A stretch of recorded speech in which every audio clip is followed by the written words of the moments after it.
Hey guys, tonight we drift backward through time, past the age of smartphones and satellite maps, until the world smells of tar, sweat, and gunpowder.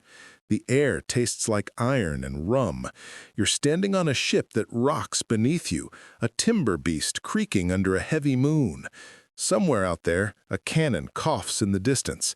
But here, under this cracked lantern, a group of men hunch around scraps of paper. They aren't praying, they're voting. A secret ballot right in the middle of the ocean, while their king back home still claims divine right. And you probably won't survive this if you so much as sneeze too loudly. So, before you get comfortable, take a moment to like the video and subscribe, but only if you genuinely enjoy what I do here. Drop a comment with your location and what time it is where you are. I want to see the little constellation of night owls out there. Now dim the lights, maybe turn on a fan for that soft background hum, and let's ease into tonight's journey together. The candle flame flickers. You can smell whale oil and damp rope. The crew stares down at folded bits of parchment, each marked with a rough X. You realize this is no ordinary ship. These are pirates, and they're deciding whether their captain stays or goes. No monarchy, no lords. Just votes. A man with missing fingers clears his throat and counts aloud. The captain watches, silent, arms folded, knowing that even he must bow to the count. You feel it, the quiet thrill of power being shared. Out here, far from the reach of kings, pirates built something that feels eerily modern, a working democracy on floating planks. The mainstream historical fact slips easily into the salt air. Yes, 17th and 18th century pirates in the Caribbean and Atlantic really did use voting to decide key matters: leadership, punishments, even battle plans. Historians have found written articles of agreement, often signed or marked by every crew member. They were part contract, part constitution. But let's not get ahead of ourselves. You're still clutching the railing, squinting through smoke. The moonlight shivers on the water. Someone mutters about dividing spoils fairly. Someone else mentions the word shares. The captain, looking suddenly small against the horizon, steps aside as another man, a boatswain with a jagged grin, takes the helm. You hear the old wood groan as if the ship itself approves. The fringe detail comes quietly. Some pirate crews, especially in the early 1700s, actually used candles to time speeches. Each sailor could speak until his candle burned out, no longer. It's a surprisingly efficient form of governance for men who also occasionally set things on fire for fun. You imagine your own life run that way. Your boss trying to defend his budget choices, slowly sweating as his candle dwindles into a puddle of wax. Fair in a chaotic kind of way. The ship lurches, water slaps the hull. The scent of salt and pitch mixes with something metallic, blood perhaps from a recent skirmish. Still, the vote continues. One man counts aloud, his voice steady despite the wind. Another marks tallies with chalk on the mast. The democracy of the damned. You can't help but smirk. On land, kings were still ruling by divine decree. The peasants didn't vote. The nobles barely tolerated parliaments. But here, on a stolen ship halfway to nowhere, every hand counted. Pirates understood something that monarchs didn't. Loyalty is worth more than fear when you're one wave away from death. There's humor in it, too. The idea that these rum-stained men with parrots and pistols might have invented a fairer system than some polished thrones. Imagine their HR department.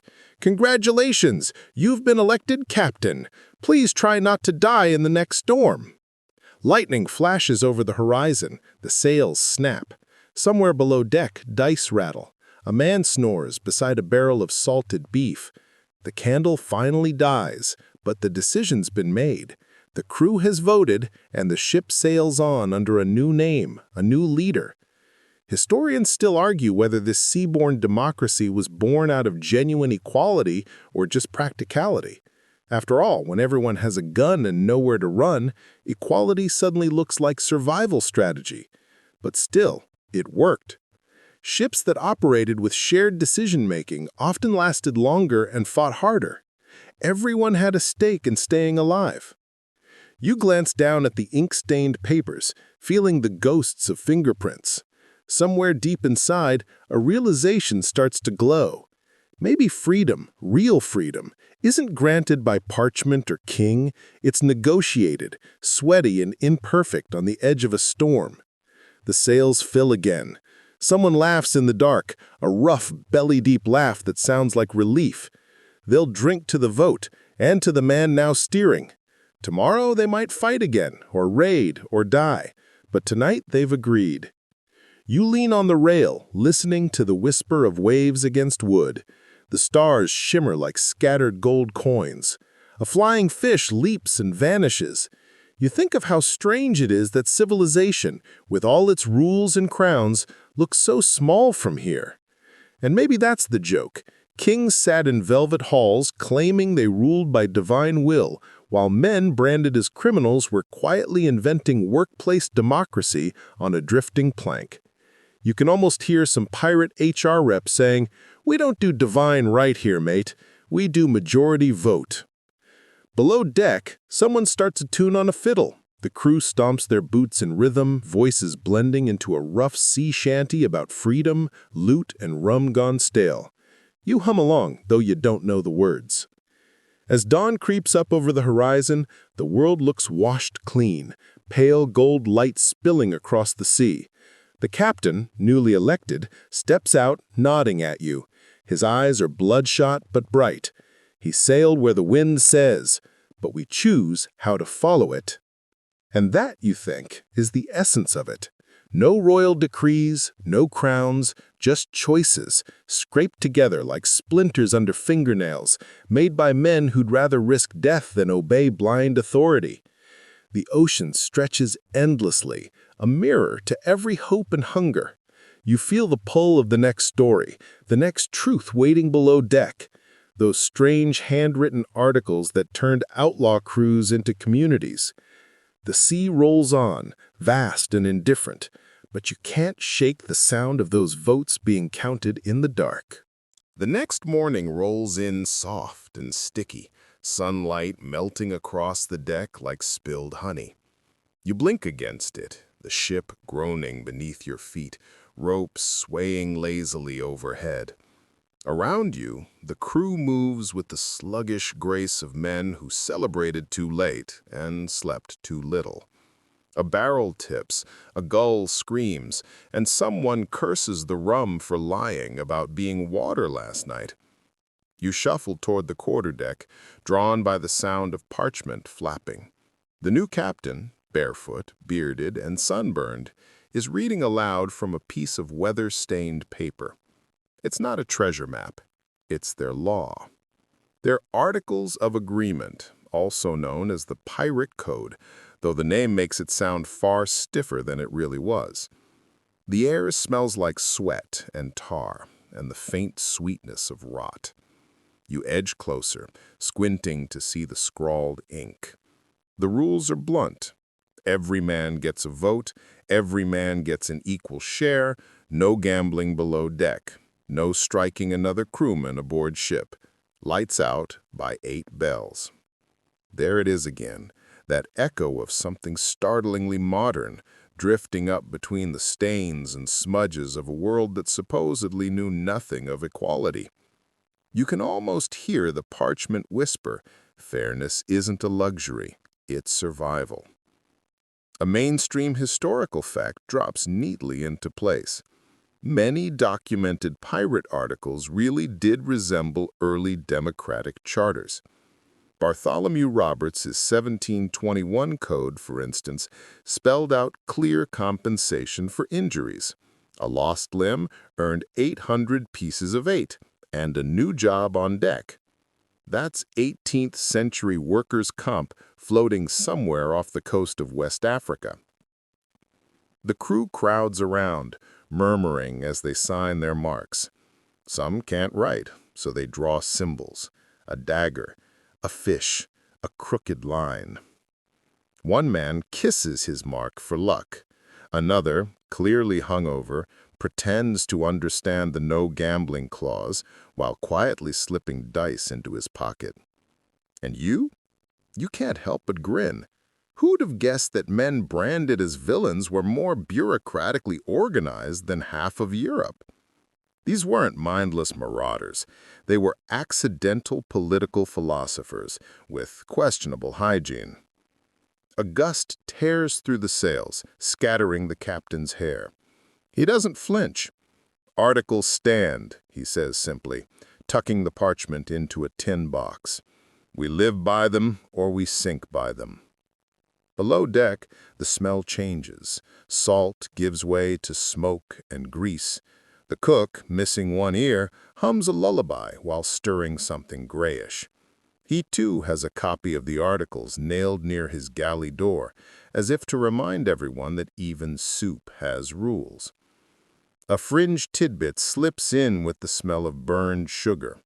Some pirate crews, especially those operating near Madagascar, supposedly read their articles aloud every Sunday, a kind of floating civic ceremony.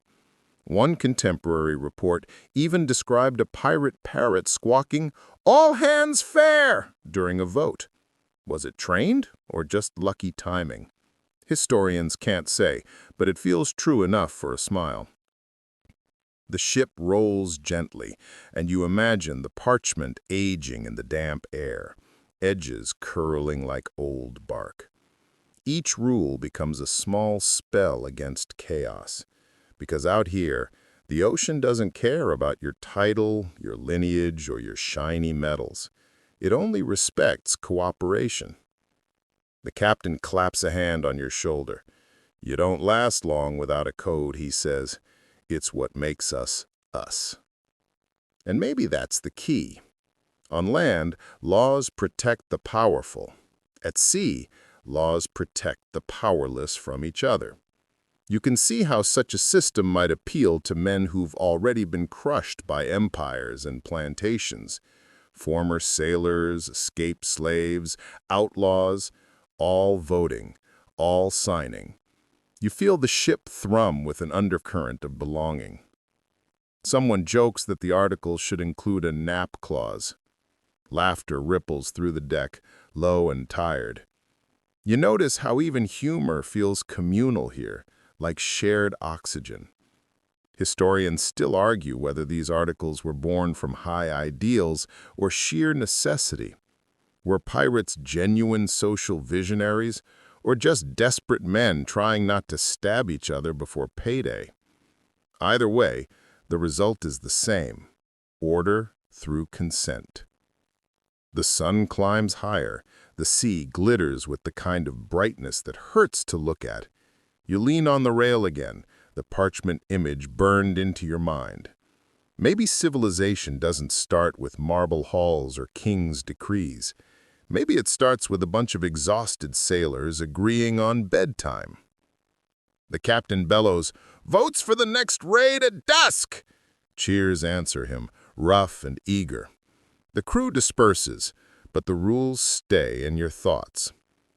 You wander below deck, ducking under beams, your hands sliding along the damped wood. Hammocks sway like tired ghosts. You pass a man counting coins, another mending a shirt with twine. Everywhere, the faint rhythm of mutual dependence, the quiet heartbeat of democracy in rags. You stop at the mess, where a group of men are huddled around a crude chart of the Caribbean. One draws little crosses on it with charcoal. We take a vote, always a vote, even when it's about dying. It hits you. This wasn't democracy for show. It was democracy because obedience would kill them faster. A crew of equals sails straighter than a ship ruled by fear. And there's a joke hiding in the seriousness. Imagine the British Navy trying to run like this. "Sorry, Admiral, the men voted to sail to Jamaica instead of the war." The Admiralty would faint. You notice a deckhand holding a splintered piece of wood with his name, well, his nickname carved into it. "Proof I signed," he says proudly. "Proof I matter." You feel something warm behind your ribs. Outlaws or not, these men had built a system that gave them dignity in a world that denied it. Outside, the ocean rolls endlessly, blue and cruel. Yet somehow, the ship feels steady, anchored not by iron or anchor chain, but by the invisible weight of agreement. Later that night, the lanterns glow again, and you find yourself listening to the captain read the articles aloud for a new recruit. His voice is rough, but almost reverent, the same tone you'd use reading a bedtime story. He pauses after each rule, letting the meaning settle. When he reaches the last clause, "No man shall suffer unfair punishment," he looks around and nods. "That's the one that matters," he murmurs. The wind picks up, snapping the flag overhead. You tilt your face to the sky and think, somewhere on land, a king sleeps surrounded by servants who dare not wake him. Out here, even the smallest voice can rattle a mast. And maybe that's the strangest treasure of all. Not gold, not rum, not fame, but the fragile paper contract that lets free men sleep without fear of each other. The ship creaks, the lantern flickers, and a stray gull cries across the dark water. Tomorrow there'll be another vote, another argument, another clause added or broken. But tonight, for a fleeting heartbeat, everything feels almost civilized. The sun bleeds down the horizon in streaks of orange and copper, and the smell of rum begins to spread like gossip across the deck. You can hear the laughter before you see the men, voices gravelly, cheerful, maybe a little too loud for a crew that's technically one bad decision away from drowning. You edge closer, the wooden plank sticky under your boots as a game of dice clatters between mugs. A bottle rolls, someone catches it with a boot, and a shout rings out, "To the captain!" Half the crew cheers, half the crew hesitates. It's voting night again, and the air feels tight, charged with the kind of tension you only get when freedom's about to make things complicated. You watch the captain, lean, dark-skinned, his hair braided tight, sit quietly at the head of the table. His name's Diego, and he was elected last month after the previous captain retired overboard. You can still see the faint stain near the rail. The crew loved Diego for his fairness, but tonight the murmurs are restless. There's talk that he took too big a share from the last haul. You slip into a shadowed corner and listen. Every man here has a vote, and the rum, thick as syrup, makes them braver. That's the thing. Pirates drank like philosophers. The rum wasn't just drink, it was democracy juice. Under its influence, grievances found their way out of throats and into the open. And the open, on a ship, is the only safe place for them. "Shares are shares," one sailor says, pounding his cup. "No man gets more." Diego nods. "Except those who risk more," he answers evenly. "Captains die first." The debate rolls like a storm. No swords, not yet, just words, sharp enough to cut. The mainstream historical fact slides neatly in. Captains on pirate ships weren't kings. They were managers, answerable to the crew. They could be voted in or out by simple majority. The quartermaster, second in command, often acted as a check on the captain's power, ensuring fair division of loot and mediating disputes. A small-scale balance of power centuries before Montesquieu ever published his ideas on government. You smirk at the thought. While kings inherited crowns through bloodlines, pirates gave theirs away by popular demand. Imagine that, democracy enforced by rum and rope. The fringe tidbit bubbles up through the chatter. Some pirate crews, particularly those in the Caribbean, supposedly carried black beans and white beans for secret ballots. Each sailor dropped one into a hat, white for aye, black for nay. That's right, the same men who used cannonballs as punctuation marks also understood the importance of anonymity in voting. Historians still argue whether this practice was widespread or just legend, but you can almost see it, a crewmate pretending to cough while palming his bean, hoping no one notices. The argument reaches a crescendo. A seagull cackles somewhere above as if taking sides. Diego finally stands, his face unreadable in the lantern glow, and says, "We'll settle it the proper way. Vote it." A hush falls. The quartermaster, an older man with a scar that seems to smile on its own, sets down a bucket. Each sailor drops in his bean, the clink of ceramic against metal ringing like a clock ticking toward fate. You lean in as they pour the beans out onto the table. White, black, white, black. It's close, so close that your pulse starts matching the rhythm. And then it's decided. Diego stays. Barely. No one cheers this time, just a low murmur of acceptance. The crew has spoken, and that's enough. You watch Diego nod once, respectful. We sail on, but the shares will be checked. You exhale without meaning to. The tension dissolves into the usual chaos. Mugs clinking, someone singing off key, another man collapsing face first into a crate. Freedom apparently comes with a hangover. You find yourself thinking how strange it is. On land, revolutions took decades to brew. Here, leadership changes faster than the tide. The sea doesn't allow tyranny. It's too small a space for ego to fit comfortably. A gust of wind rushes through the rigging, scattering the smell of salt and rum. You think of how fragile this balance must be. Too much authority, and the crew mutinies. Too much equality, and no one steers. It's a knife's edge sharpened by necessity. Historians still argue whether pirate captains wielded real power or just the illusion of it. Were they strong leaders with democratic checks, or glorified mascots for collective decision-making? The truth probably swayed between tides, different on every ship. Diego passes me on his way to the helm. His eyes are tired but soft. "It's not easy," he mutters, "commanding men who don't have to listen." You nod, realizing that democracy at sea is a double-edged cutlass. It promises fairness, but it demands constant vigilance, constant negotiation. Below deck, the laughter fades to snores. The ship rocks gently, and you find yourself staring at the stars again. You try counting them, but they shift too fast. Maybe that's the point. Nothing stays fixed out here. Not stars, not captains, not certainty.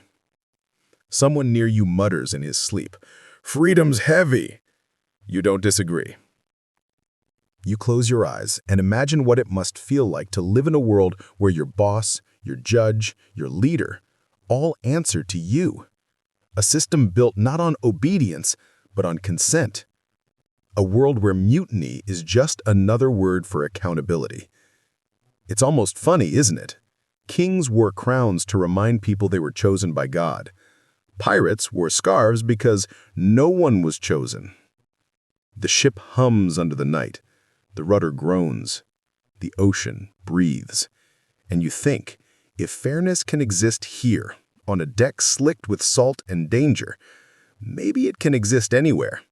Maybe the real revolution didn't happen in marble halls or battlefields, but right here, under a torn sail, with a handful of beans and a bucket. The lantern flickers, and for a moment, the shadows on the deck look like waves of people marching, ordinary, rough-edged, determined to decide for themselves. You smile. History's strangest parliament floats beneath your feet. Then, just as the sea begins to calm, someone in the dark shouts, "Next vote, who cleans the latrines?" Laughter erupts. Fairness, it seems, doesn't take a night off. Morning slides in like melted gold, sunlight glancing off the rolling sea. The wind hums low through the rigging, and you're already sweating before breakfast, whatever breakfast means when the cook's definition is anything vaguely chewable. The ship feels alive, breathing beneath your feet, its creaks sounding less like groans and more like language. You're starting to understand it. A gull lands on the yardarm, squawking as if delivering gossip. Below, the crew gathers again, No brawling, no shouting this time. It's almost peaceful, almost civilized. Today's not about loot or leadership. Today's about direction. Literally.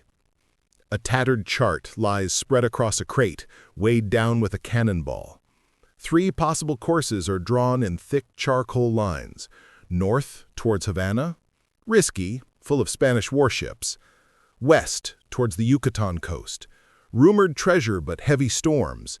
Or south to Tortuga. Drinking, repairs, maybe a new parrot or 2. The men argue softly, but there's a rhythm to it now. A democracy worn smooth by repetition. You can feel it. The ship has become something else entirely. A floating republic. That phrase isn't poetic, it's historical. Mainstream fact. Many pirate ships operated as self-governing microstates, what some historians call floating republics. Crews elected leaders, distributed wealth, and enforced laws collectively. In a sense, these ships functioned like early experiments in representative government, minus, of course, the sanitation. The quartermaster holds up his hand. "Vote now," he says. "Speak your choice." Hands rise. North, west, south. You notice how calm it is, how respectful. Even the scarred man with the missing teeth waits his turn. The vote's close, but Tortuga wins.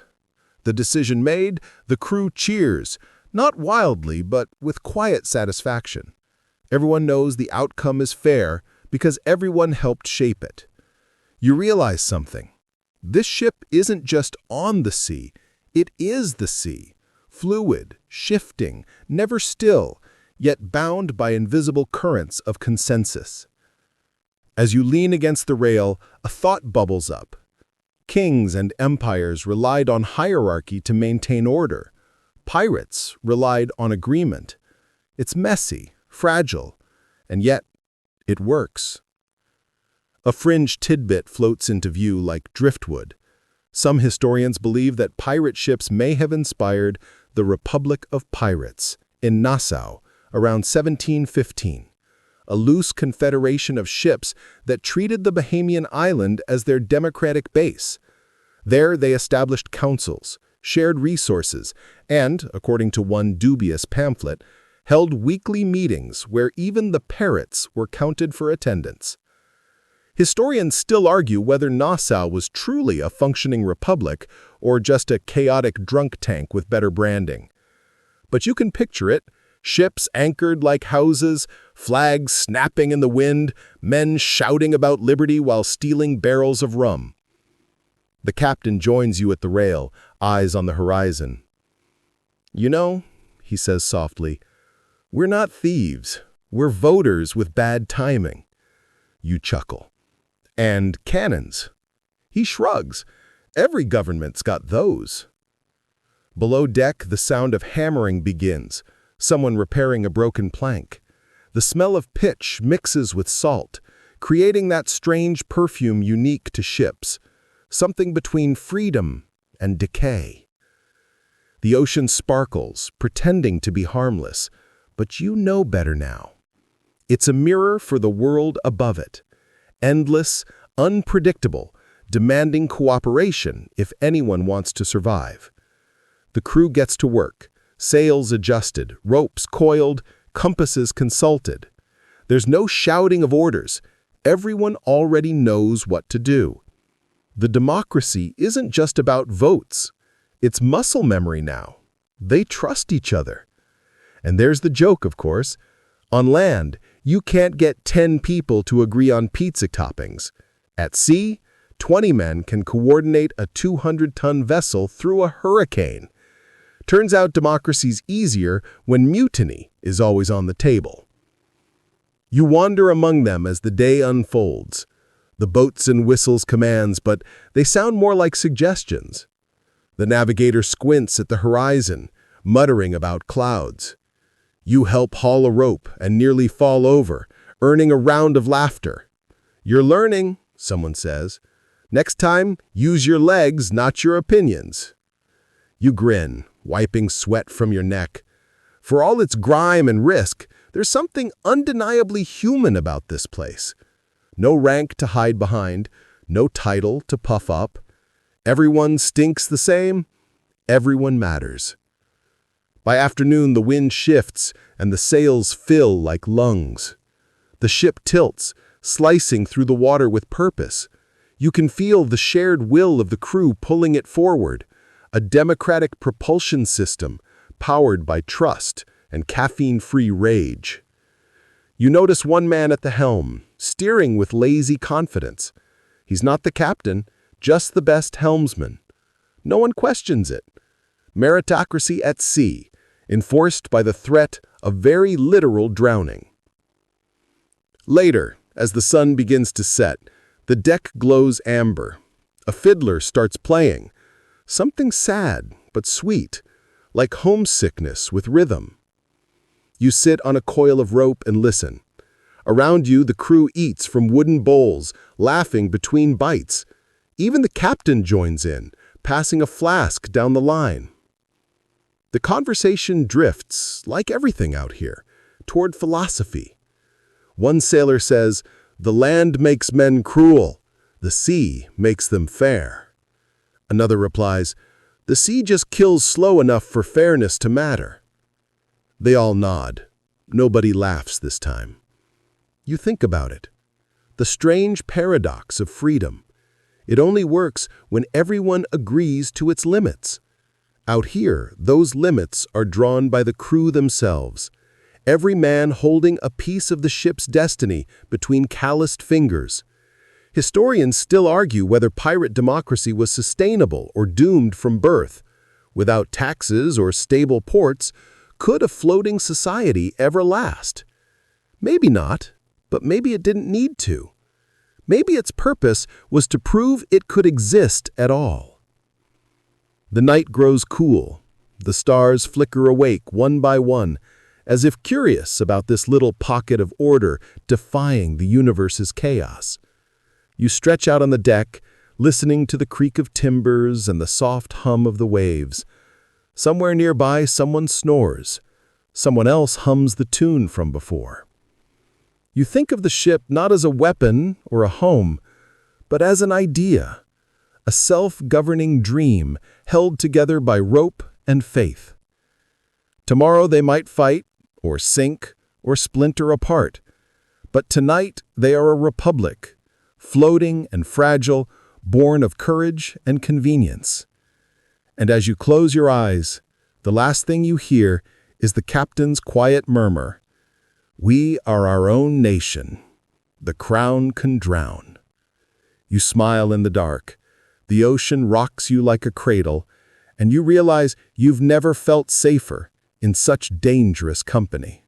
The next morning rises in a thin mist, soft as breath. The ship cuts through it like a ghost, its black flag trailing lazily behind. You stand near the bow, hands on the damp rail, watching sunlight turn the fog gold. The skull and crossbones flutters above your head, part warning, part performance. You can't help but think how strange it is that something so terrifying can look almost hopeful. The crew calls it the banner of equality. They joke that it's the only flag under which a cook and a cannon master are worth the same share. To outsiders, it's a sign of death. To them, it's freedom stitched in sailcloth. As you walk across the deck, the captain's voice carries above the creak of wood. He's reading a new rule into the articles. No man shall take from another without vote. A simple line, but the way the crew nods tells you it means more than it sounds. You realize you're watching something like a parliament, if parliaments wore earrings and threatened to stab each other occasionally. And here's the mainstream historical fact anchoring the moment. Pirate societies in the early 1700s shared several ideas with the political thinkers of the Enlightenment: liberty, equality, consent of the governed. Many of these men had once been merchant sailors, used to the tyranny of captains backed by the whip. When they turned pirate, they didn't just steal gold, they stole back their dignity. You think about that as the ship glides through the mist. Maybe democracy needs danger to thrive. Maybe comfort kills curiosity. Below deck, someone starts arguing about philosophy. The cook, who's currently balancing a ladle and a pipe in his mouth, declares, if kings be chosen by heaven, then the sea must be heaven's last joke. Laughter bursts like cannon fire. A fringe tidbit drifts in on that laughter. There are records of pirate ships keeping tiny libraries, stolen of course, filled with books on politics, navigation, and even philosophy. One infamous pirate, Captain Charles Johnson, or possibly Daniel Defoe if you believe the scholars, supposedly kept Locke's treatises on government next to his rum rations. You imagine the crew flipping through it, greasy fingers smudging the pages, arguing about natural rights while cannonballs cooled nearby. Historians still argue whether Enlightenment ideals influenced pirates or whether pirates inspired Enlightenment thinkers. Did the philosophers borrow from the sea's anarchic equality? Or were the pirates just acting out the dreams of men who wrote in candlelit studies? Nobody knows. Maybe both. The fog thins. Ahead, the sun hits the water like fire, and for a heartbeat, you can't tell sea from sky. The world feels suspended, like a coin mid-flip.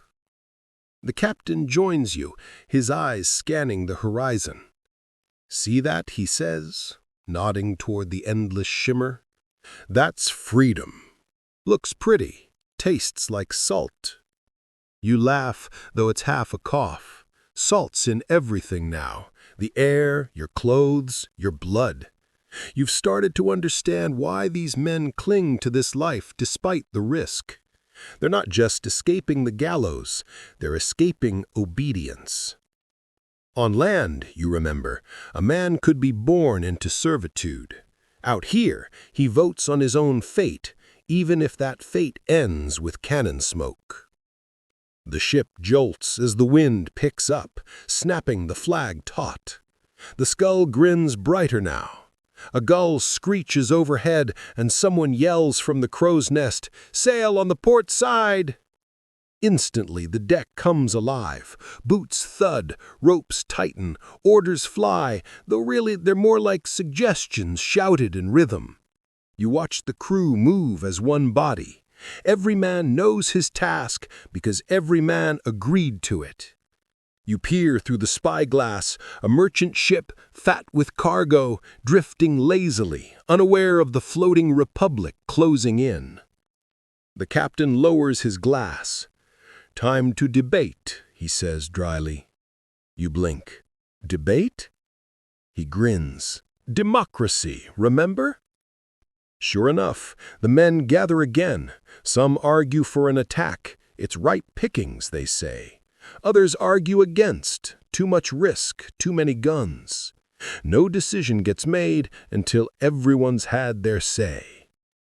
The ocean slaps the hull impatiently. You can feel it asking, how long can freedom last before hunger wins? Finally, a vote. Hands rise. The count is even. The quartermaster steps forward with a coin. Heads, they fight. Tails, they sail on. It lands. Heads. A roar of approval shakes the deck. Even you shout without meaning to. Freedom may be messy, but it's alive.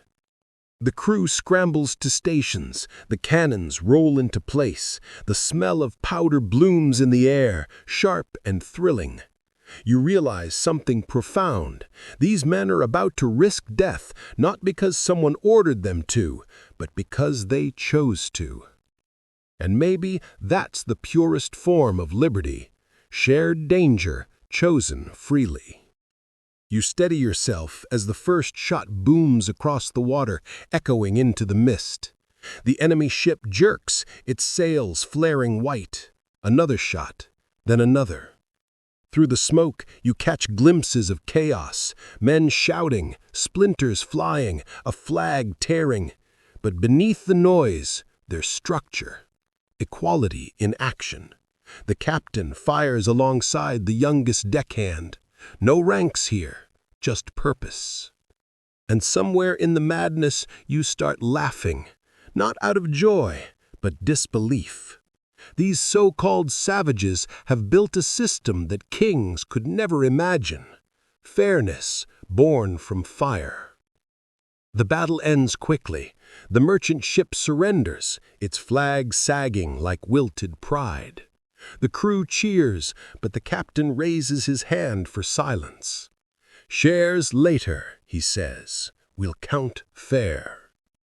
Back aboard their own ship, the pirates divide the loot by vote. The captain gets 2 shares, the quartermaster 1.5, everyone else 1 share. Even the cook gets a half share and an extra scoop of salt beef for philosophical insight. As they celebrate, the sunset bleeds into the sea, and you feel the wind shift again. The black flag flaps lazily, like it's smiling. You realize this ship is more than a vessel. It's an idea, a rebellion wrapped in canvas and gunpowder. You turn to the captain and say, "You ever think kings might envy you?" He smirks. "Every day they write laws to stop being us." And there it is, the quiet truth floating beneath all the noise. The Enlightenment might have had its salons and coffee houses, but its heartbeat pulsed here, between the planks of ships ruled by the vote, not by the crown.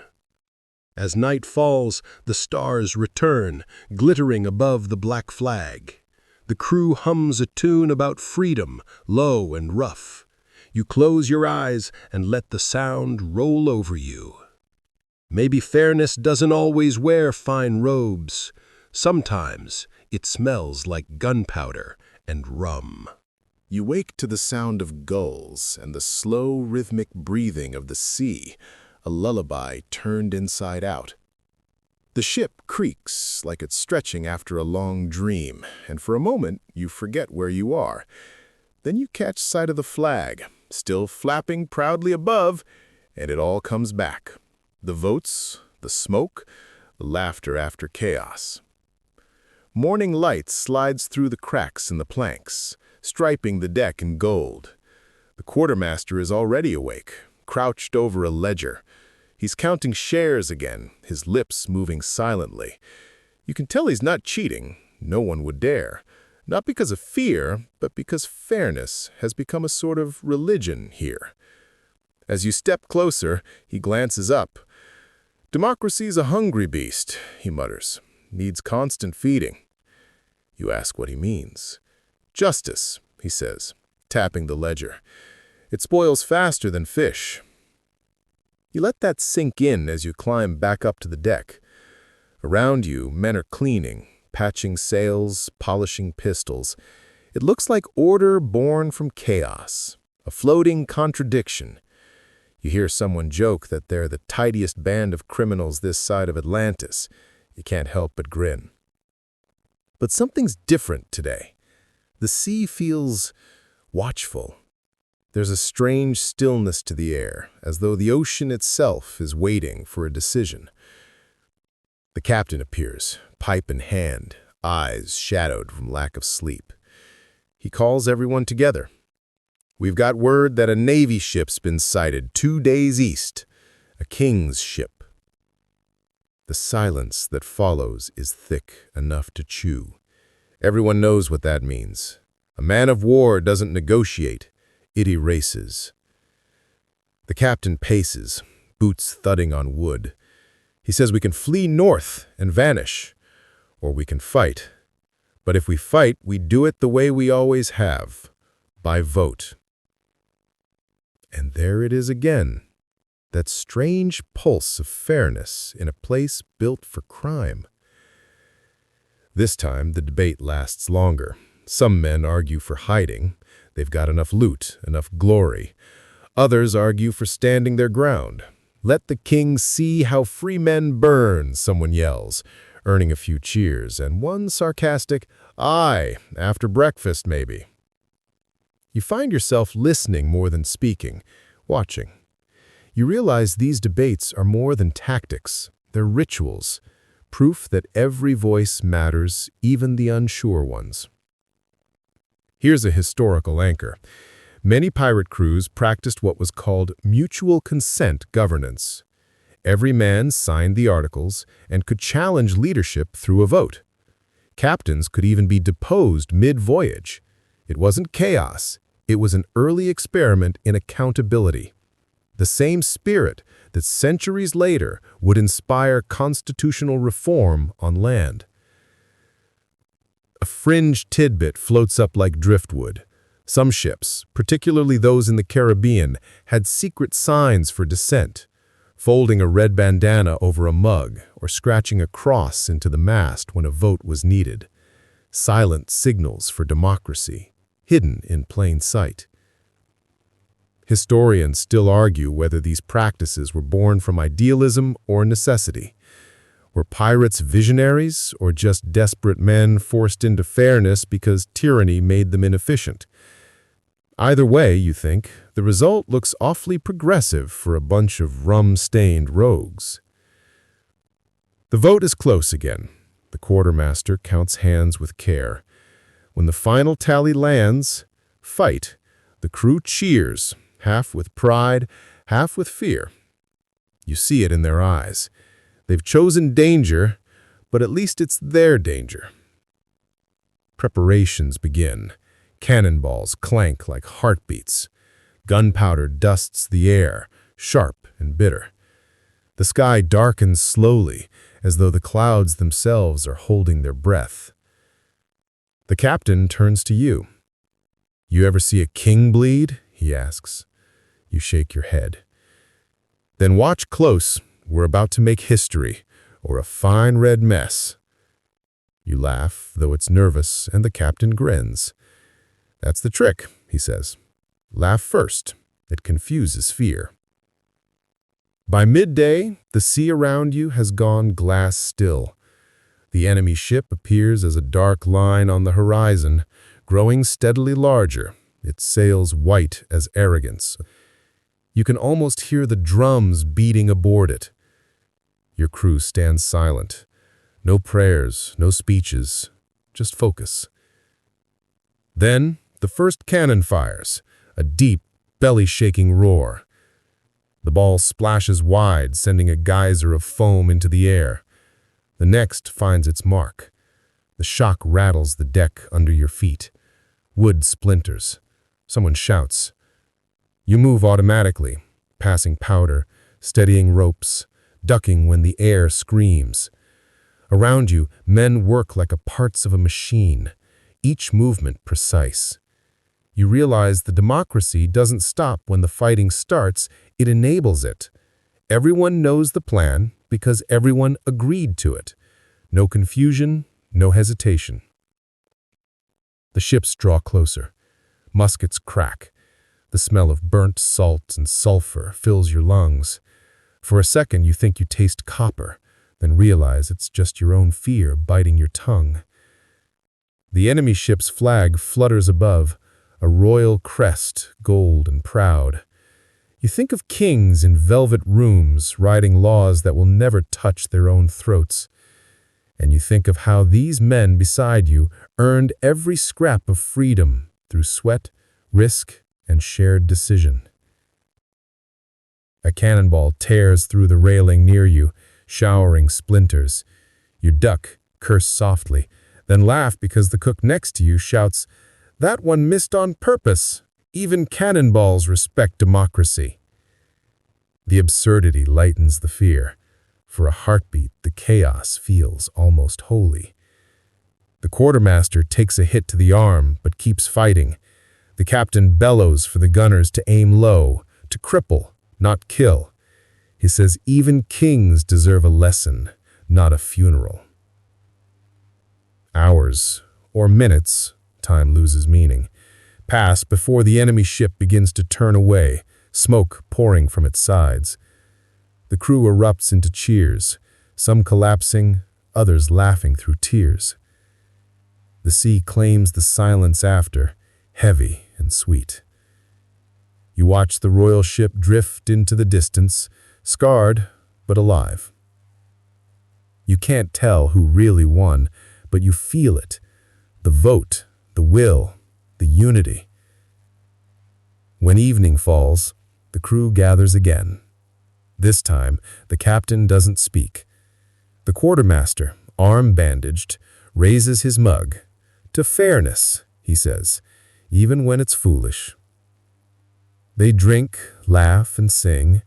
A fiddle appears from somewhere. No one knows where it came from, but everyone pretends they do.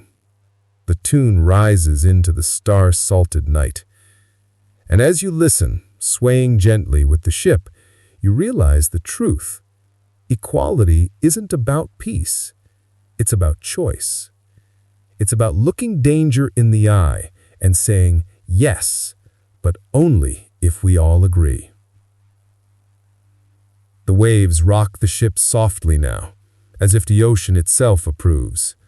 The black flag glows faintly under the moonlight, its grin calm and eternal. You stretch, bones aching, but your heart feels oddly light. You've just witnessed something kings could never understand.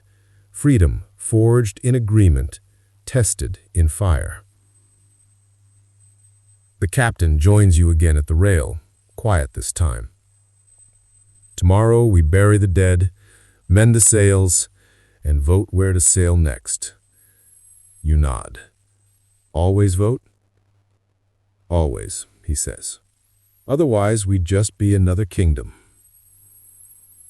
And beneath the silver moon, the pirate republic drifts onward, scarred, proud, and beautifully alive. You wake before dawn to the soft slap of water against the hull and the faint snore of the man sleeping in the hammock above you. The air smells of tar, salt, and yesterday's victory. Still sharp, still unreal. When you step out onto the deck, the world is washed in gray-blue light. The battle's wreckage floats in the distance, shattered barrels, bits of sail, the ghostly trail of smoke dissolving into morning mist. The captain stands near the rail, smoking in silence. He doesn't turn when you approach. "Do you know what comes after victory?" he asks quietly. You think for a moment, then shrug. "Peace?" He snorts. "Arguments and hangovers." He's not wrong. Below deck, the crew is already debating what to do next. Some want to head for Nassau to repair and restock. Others argue for lying low near the Tortugas. A few, always the dreamers, want to sail east, where rumor says an untouched island holds Spanish gold buried under palm roots. The debate grows louder by the minute. You can hear boots stomping, mugs slamming, laughter and curses blending together. It's a symphony of chaos, but it's structured chaos. They'll argue for hours, then vote. Always vote. That's the first lesson you've learned out here. Freedom never rests quietly. It's loud, exhausting, and always one step from mutiny. The quartermaster, arm still wrapped in bandages, eventually climbs on a crate and bangs a spoon against it. "Enough!" he shouts. "We'll take this civil-like." You smile. Civil-like is a funny word for pirates, but they mean it. He writes the three options on a plank of driftwood. Nassau, Tortugas, the island of rumored gold. Each man drops a shell into one of the three buckets. You drop yours into the middle one, Tortugas. Feels safer. You catch the captain's eye and see a flicker of amusement there, like he knows something you don't. When the counting ends, the result is close. Nassau wins by 2 shells. Groans ripple through the crowd, but no one protests. The decision stands. That's the rule. As the anchor rises, you feel a strange mix of pride and anxiety.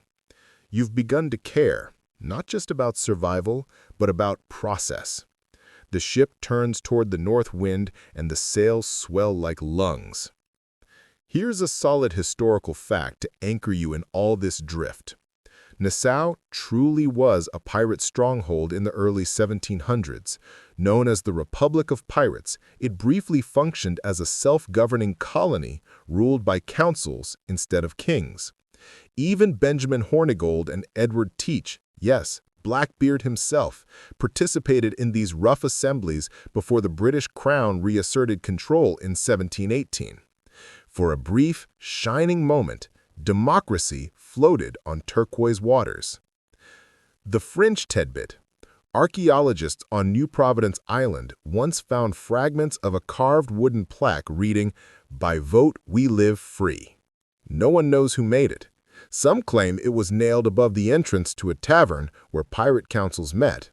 Others think it was part of a ship's railing. Either way, it's proof that even the drunkest men sometimes immortalize their ideals. Historians still argue whether Nassau's so-called republic was truly democratic or just a convenient truce among thieves. Did pirates actually care about fairness, or did they just want fewer whippings? You lean against the mast and think about it as the ship cuts north. Maybe fairness doesn't need noble intentions to be real. Maybe it just needs enough people to believe it works. The days stretch long and hot. The sea gleams like liquid glass, and every evening the sky performs a slow, golden death. The men grow quieter, not out of fear, but anticipation. Nassau means shore leave, women, rum, and repairs. But it also means facing the world they left behind. One evening, the cook, yes, the same philosopher cook, sits beside you, peeling an apple with a dull knife. You ever think we're practicing something bigger, like some kind of rehearsal for a better world? He asks. You shrug. You mean democracy? He chuckles. Nah, democracy's for folks who like rules. We're running on consent. Every law we follow, we picked ourselves. That's rarer than gold. You watch the peel fall into the sea and spiral away like a red ribbon. And when we stop agreeing, he says simply, then we sink. But till then, we float. A gull lands nearby, squawking indignantly, as if demanding a share of the apple. The cook tosses it a slice and mutters, "See? Even the birds vote with their beaks." You laugh, but something about his words lingers. Maybe he's right. Maybe democracy isn't born in palaces, it's born wherever people refuse to be ruled. By the time the ship nears Nassau, the crew's energy changes. There's an edge to their laughter now, a restlessness. You see land rising from the horizon, green hills, white beaches, and the faint outline of shacks and masts. Smoke curls upward like lazy handwriting in the sky. As you draw closer, you see it clearly. The town sprawled along the bay, patched together from driftwood and ambition. Flags from half a dozen nations flutter side by side, none of them official anymore. The air smells of rum, sweat, and fried fish. You dock among a crowd of ships, dozens of them, each flying some variation of the Jolly Ragger. Men shout greetings across decks, and women wave from the pier. Someone's playing a fiddle badly, but enthusiastically. Stepping onto the dock feels like walking into a carnival run by philosophers. There's laughter everywhere, but also rules posted on barrels and tavern walls. No killing inside port, no stealing from your mates. Pay fair price for rum or be tossed to the pigs. You can help smiling. Even freedom needs fences. The captain leads the way to a tavern called the Broken Compass. Inside, it's smoky and alive, packed with pirates arguing, singing, gambling, and yes, voting. You watch one man stand on a chair to demand a new system for dividing dock space. Another yells, "Put it to a vote," and within seconds, mugs are lifted as hands. It's absurd. It's perfect. You order a drink and listen to a nearby conversation about the British governor rumored to be coming to clean up Nassau. The men laugh darkly. "Let him come," one says. "We'll show him cleaner than he's ever been." But you can sense unease under the bravado. They know the crown won't tolerate a republic of pirates forever. Outside, the night deepens. Music spills into the street, mingling with the scent of roasted meat. You wander to the shore and watch the lanterns bob on the waves. For the first time in weeks, the world feels still. The captain joins you barefoot, carrying a bottle. "They'll come for us soon," he says, matter-of-factly. "Kings always do." You ask him if he's afraid. He tilts his head. "Afraid? No. Disappointed, maybe. We built something honest, even if it's ugly." The waves hiss against the sand, whispering secrets you can almost hear. "Maybe fairness doesn't last," he adds. "Maybe it's something you have to keep stealing back." He takes a swig and passes you the bottle. You drink, the rum burning pleasantly, and watch the stars blink above the sea. The same stars that guided kings and peasants alike. You realize that for this fleeting moment, under these stars, the world really is fair. The next few days in Nassau blur into a dream stitched with rum, music, and sunlight that never seems to rest. You wake each morning to gulls arguing above the docks, stumble through the scent of roasting fish, and find the taverns already humming with debate. The Republic of Pirates, as everyone proudly calls it, doesn't sleep. It negotiates. Constantly. At first glance, it feels like chaos. Sailors from half a dozen ships jostle in the streets, exchanging news, swapping stolen goods, and yelling about the latest Constitution. Yes, that's what they call it, the Constitution, though it's really a collection of rum-stained promises carved into planks and nailed to the tavern wall. It lists everything from "every man shall have a voice" to "no one shall hog the fiddle." You can't decide whether it's absurd or brilliant. Probably both. Walking through the marketplace, you notice something you didn't expect. Fairness really is enforced. 2 men get caught cheating at dice, and instead of a brawl, they're hauled before a makeshift jury, 7 pirates, half drunk, but oddly solemn. The men are fined in rum, not blood. Justice served pirate style. You watch this unfold with a grin. It's all so democratic it almost hurts. A mainstream historical fact anchors your amusement. During Nassau's brief Golden Age, pirates indeed formed councils and juries to settle disputes, often relying on majority votes. Many of these early systems mirrored those found later in emerging democratic colonies. Some historians even suggest that sailors who returned home helped plant the seeds of representative government in the Americas. A fringe tidbit drifts to you in the form of gossip. Apparently, one of the taverns here once minted its own currency, small lead tokens stamped with the words "Free Sailor." Historians have found a few in nearby coves, although some argue they were just game pieces. Still, the idea of a pirate mint tickles your imagination. Historians still argue whether Nassau's democracy was ever real governance or just a fragile illusion born from necessity. Maybe both. But as you stand in the glow of its noisy harmony, you start to think illusions can be powerful too. You wander back to the harbor that afternoon. The tide's out, leaving the ships resting low and easy. A group of sailors are repairing a mast while singing about kings who can't swim. A boy with a missing shoe sells roasted coconuts from a barrel. Everywhere you look, people are choosing how to trade, when to share, who to trust. Freedom, messy and loud. The captain finds you near the pier, holding 2 coconuts and a smirk. You ever notice how the more rules we write, the freer we feel? You blink, and that doesn't make sense. He shrugs.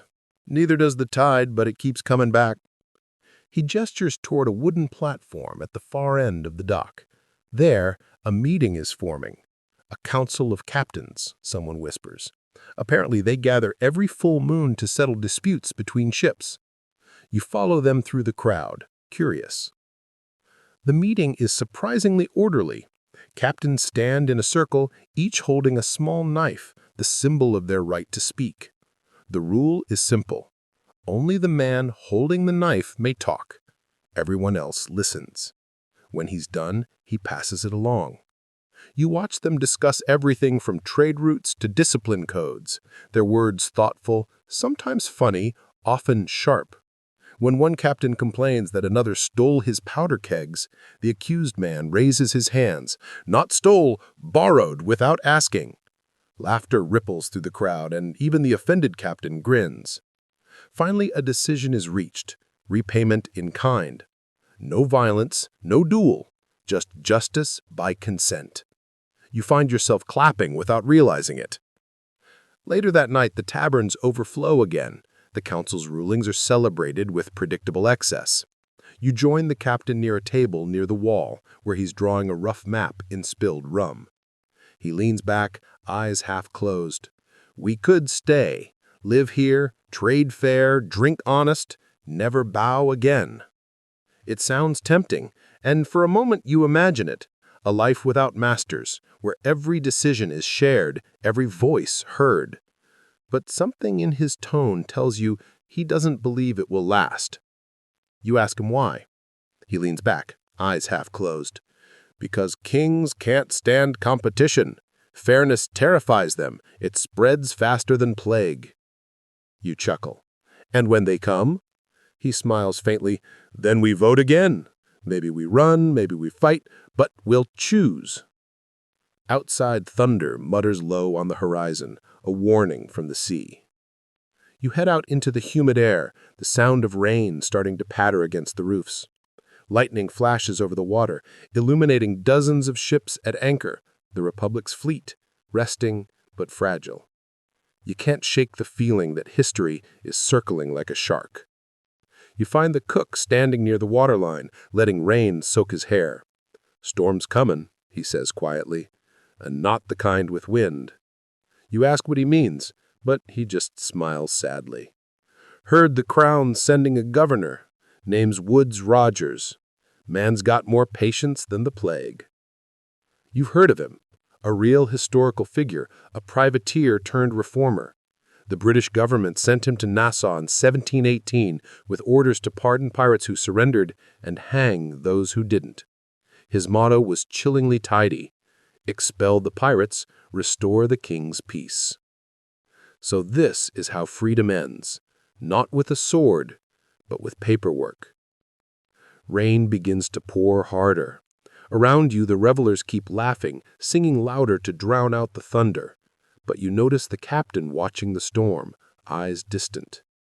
Fair winds don't last forever, he murmurs. Best enjoy them while they do. You think back to the first time you saw the black flag, how it fluttered like a promise. Maybe fairness, like that flag, only matters when it's flying against the wind. The next morning, Nassau wakes to sunlight so bright it hurts. The storm has passed, but the rumor has not. Every tavern hums with talk of Rogers' fleet, ships said to be already on their way. Some laugh it off, others quietly pack. And somewhere between those two reactions, you realize democracy's hardest test isn't winning, it's surviving prosperity. As you walk the docks, the sound of hammers and saws fills the air. Ships are being repaired faster now, as if the men can already feel time closing in. You stop beside the captain's ship. The black flag has been freshly stitched, the bones gleaming white against the dark cloth. It flutters softly in the morning wind, stubborn as ever. The captain nods towards it. One last vote, he says. Stay and bend the knee, or sail and stay free. You glance around. The crew gathers slowly, faces serious this time. Even the cook looks grim. The air feels heavy, electric. The quartermaster brings out the shell buckets again, one labeled stay, one labeled sail. No one speaks. One by one, men drop their shells. The sound is soft, almost holy. When it's done, the count isn't close. Freedom wins. The morning the fleet leaves Nassau feels heavier than any storm. The sky is a clean, merciless blue, the kind of color that makes endings look like beginnings. You stand on the deck, watching as the town shrinks behind you, its laughter fading into the distance. For a moment, you almost feel like you're abandoning something sacred. The captain's voice breaks the silence. "Don't look back too long," he says. "The sea punishes nostalgia." You manage a half smile, though your throat's dry. Behind you, the black flag unfurls again, snapping in the wind. Around you, the crew works in near silence. No shanties, no jokes, just the steady rhythm of ropes, sails, and footsteps. The decision's been made. Democracy in action, again. Fairness always costs something. The cook shuffles past, carrying a pot of coffee that smells like burnt courage. He hands you a cup, squints toward the horizon, and mutters, "Guess the age of votin' for our lives ain't over yet." You laugh softly, but there's truth there. By midday, Nassau is just a blur. The open sea stretches endlessly ahead, a perfect stage for whatever freedom remains. The captain stands at the wheel, his expression calm but unreadable. "We'll head east," he says. "Keep ahead of Rogers' fleet. Find quiet waters." You ask what happens when the Crown finds them anyway. He smiles faintly. "Then we vote again." Here's your grounding historical fact. When Governor Woodes Rogers arrived in 1718, many pirates did surrender. Men like Benjamin Hornigold took royal pardons and joined the new order. But others, including Charles Vane, refused. They fled Nassau to keep their freedom, turning the open sea into their final republic. A fringe tidbit floats through your mind. Some say that after leaving Nassau, a few pirate crews tried to establish new settlements on hidden islands governed by written articles and shared loot.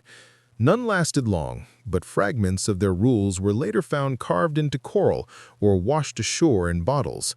Democracy as driftwood. Historians still argue whether these post-Nassau wanderers were true believers in liberty or just fugitives romanticized by time. Maybe both. History likes its heroes blurry. The days pass in silence. The ocean turns from blue to gray, smooth as slate. The air thickens with salt and thought. Every man aboard seems to carry a quiet question in his eyes. What does freedom mean once the world stops believing in it? At night, you lie on the deck staring at stars bright enough to pierce the dark. You hear snippets of conversation drifting around you. Men talking about home, about lost loves, about what they'll do if they ever settle down again. One man says he'll open a tavern where every customer gets to vote on the next song. Another says he'll buy a farm and let his cows choose the grazing schedule. Laughter follows, low and wistful. You close your eyes and imagine it. A world built from votes instead of orders. Maybe impossible, maybe worth chasing anyway. A few days later, the lookout spots something on the horizon. Sails, glinting white. Rogers' fleet or another royal patrol. The captain calls for calm, but you can hear the tension crackling like gunpowder. You help the crew ready the ship, though this time something's changed. The men move slower, not from fear, but fatigue. They've fought too many battles, argued too many votes. Fairness is heavy when the world refuses to share the load. The captain gathers everyone near the mast. He says, "You all know what's coming, but you also know how we decide." He points to the quartermaster, who lifts two pieces of driftwood, one painted black, one white.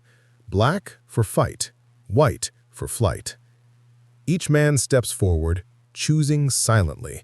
The shells are gone now, too fragile for what's ahead. The deck fills with footsteps and the creak of boots. When the count ends, the result is close, closer than ever before. The captain stares at the pieces of wood in the quartermaster's hands, weighing the choice. Finally, he says, "We fight, but clever." You feel the energy shift. The men nod, not cheering, not grinning, just accepting, the kind of resolve that comes from true consent. Cannons are rolled into position. Powder horns clink softly. The ship drifts sideways to meet the wind, turning broadside towards the oncoming sails. The black flag ripples defiantly. The first distant boom sounds like a heartbeat, then another. Water splashes near the hull, spraying you with salt and sunlight. The crew returns fire, the recoil shaking your bones. The air thickens with smoke and shouts. Through it all, the captain remains steady at the wheel. "Aim low," he calls. "Sink their pride before their ships." You almost laugh. He's still teaching philosophy mid-battle. The fighting goes on until the sun begins to sink, its light blood orange on the waves. Finally, the enemy ship veers off, damaged but not destroyed. The sea between you smokes like a battlefield of ghosts. The men collapse where they stand. The cook sits down beside you, panting, and says, "Fair fights are exhausting." You nod. Fairness always is. Night falls quietly. The stars emerge again, indifferent as ever. The captain joins you near the bow, hands trembling slightly, eyes reflecting starlight. "Tomorrow," he says, "we'll decide again. Always tomorrow." You ask if he ever regrets it, all the voting, the arguing, the endless need for consensus. He shakes his head slowly. "No. Kings regret. We decide." You fall silent, letting the waves fill the space between you. For a while, it's peaceful. The ship creaks softly, the ocean glows faintly under the moon, and the men sleep sprawled across the deck, faces smudged with soot and satisfaction. And then, quietly, without ceremony, you realize what you've witnessed isn't just rebellion, it's evolution, the first sparks of a new idea about power and fairness, born not in marble halls, but on creaking decks. You think of how centuries from now people will argue about where democracy truly began. They'll name philosophers, reformers, revolutionaries. Few will mention these men. Yet you know, somewhere between cannon smoke and salt spray, that the pirates' votes mattered just as much as any ballot ever cast. As dawn bleeds across the sea, you see them raising the black flag again. Torn, patched, but flying still. The skull grins like it knows something the world forgot. Freedom, it means, can't be executed. It just changes ships. The captain steps beside you and says softly, "When kings ruled, they said only heaven judged them. We say the crew does." You nod, which sounds scarier. He grins. Exactly. The laughter fades into the wind. The horizon stretches ahead, open, endless, democratic in its own quiet way. You realize this is the final republic, not Nassau, not a ship, but the space between decision and defiance. The morning air is heavy with anticipation. You can taste it in the salt on your lips, feel it in the sun warming your back. The ship moves forward steadily, the black flag snapping with authority above you. You realize this is the last stretch of the journey, at least in Nassau's orbit. Tomorrow, you might be chased, captured, or scattered. But today the Republic is alive, and you're right in the middle of it. The crew stirs from their hammocks, stretching and murmuring. No one rushes, no one panics.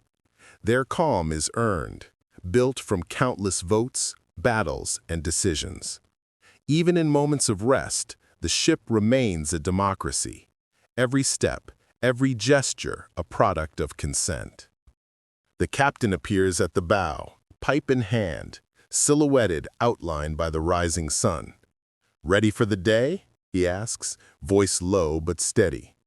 You nod, though you're not entirely sure what ready even means anymore. Out here, readiness isn't about preparation, it's about commitment to the collective. Morning passes in routine, sails adjusted, ropes checked, cannons cleaned and polished. You realize how meditative the process has become. Democracy has a rhythm, a quiet pulse, even amid chaos. Each movement, each task is a vote of faith, a historical anchor. During the early 18th century, pirate codes were remarkably consistent across the Caribbean, despite crews being unrelated. These codes governed everything from loot distribution to compensation for injuries, a sophisticated social contract built without a king. A fringe tidbit. Some pirates even implemented what they called pocket votes, tiny wooden tokens each man could carry to cast decisions secretly. It was a primitive form of secret ballot. Imagine a society running secret ballots with cannonballs and rum. Historians still argue whether these tokens influenced broader colonial voting practices or simply convenience disguised as idealism. The wind picks up, slicing through the rigging like whispers of warning. You notice shadows on the horizon, Roger's fleet, or some other agent of royal authority. The captain calls the crew to the deck. "Another vote," he says. You almost laugh. Voting while cannon smoke is already in the air seems absurd, yet everyone accepts it without hesitation. The deck becomes a courtroom of movement. Shells passed, voices counted, hands raised, murmurs of agreement. Even the cook participates, leaning against the mast with one eye closed. By the time the vote concludes, the decision is unanimous. Sail east and avoid confrontation, for now. As sails are trimmed, cannon stowed, and lines coiled, the crew settles into a quiet rhythm. You watch them, noticing how natural it all feels. Hierarchy is minimal. Consent is maximal. Every action is both practical and symbolic, a shared commitment to survival and fairness. The horizon opens before you, endless and indifferent. You realize that freedom, like the ocean, has no fixed borders. It flows and shifts, sometimes violent, sometimes calm, but always expansive. Evening descends softly. Stars appear, and the black flag flutters under a silver glow. The captain joins you near the rail, looking out over the water. "Remember," he murmurs, "kings rule by fear. We rule by choice." You nod, feeling the weight and the beauty of that distinction. Around you, the crew moves quietly, repairing sails, mending ropes, and murmuring softly in conversation. The Republic thrives in its small, fragile way. You find yourself reflecting on the journey. Nassau, the votes, the battles, the endless sea, they all converge into a single truth. Fairness is not about permanence, it's about persistence. It's about insisting on consent in a world that rarely respects it. The night deepens. The sea whispers secrets through the hull. Somewhere nearby, a fiddle begins playing, faint but persistent. You lie back against the deck, letting the rhythm of waves and instruments lull you. And in the quiet, you understand that what you've witnessed is ephemeral yet eternal. A lesson carved in wood, salt, and memory. Kings will write laws, men will break them, pirates will vote, and the ocean will keep watching, indifferent, yet complicit in this small human experiment in fairness. The black flag flaps once more, its grin eternal. You close your eyes, the sound of the waves a soft hum beneath your ears. Tomorrow may bring danger, ruin, or dispersal, but tonight, the Republic sails on. The night deepens, and the world softens around you. The waves lap gently against the hull, a steady, soothing rhythm that seems to whisper stories you can almost understand. The black flag above you sways lazily, its skull outlined by moonlight, not as a threat now, but as a silent companion, a reminder of choices freely made. You lie on the deck, letting the salt-tinged breeze wash over your skin, carrying the faint scent of tar, rum, and seaweed. You remember the debates, the votes, the laughter, and even the moments of fear. Each decision, each raised hand has built something fragile yet vital. Fairness isn't a destination, it's the journey itself.